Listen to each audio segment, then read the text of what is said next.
I was in another college basketball national tournament pool this year, the brackets.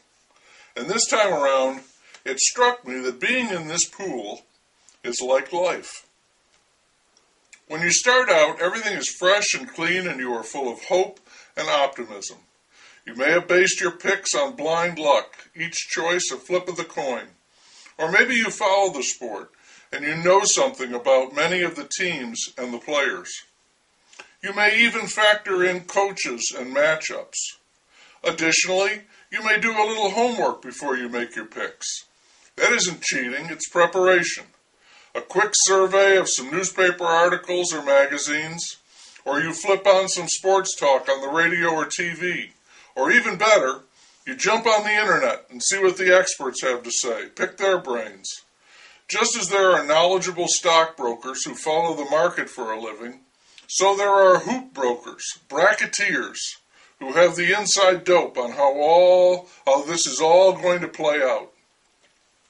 However you make your choices, once you do, and you hand in a copy and pay the entry fee, then you're all set. You're ready for what they call the madness to begin. What happens next is disaster. Your perfect set of selections is torn to shreds. Someone takes a sledgehammer to your beautiful sculpture. Someone attacks your precious artwork with spray paint. After the first round is over, you, who had been so hopeful, are left with a pathetic clutch of teams, mostly the favorites that everyone picked, and you probably have no chance of winning, or maybe, despite being decimated, you are still in the hunt, largely because everyone else got derailed, even those geniuses who knew it all before the first tip-off. Yeah, the great prognosticators were all blowing smoke. They didn't know jack. They say that in battle, the first thing to go is the plan. After the first round, my plan, such as it was, is in tatters. The second round, which produces the Sweet 16, further guts my chances. I'm helpless before the madness. I feel like the homeowner who inexplicably owes more money on his house than it is worth. They call that being underwater. I'm at the bottom of the sea. The standings are published, and it's like looking at a big ship that's gone down and the crew is in the water, clinging to rafts and floating debris, just trying to survive. The people on top, with the best chance to win, they can preen and pretend that they knew things others did not. Bracketology, it's called.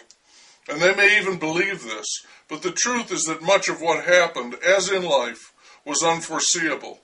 The upsets that didn't happen, the shots that fell at the buzzer, the ones that didn't, the final outcome depending on, what can you call it?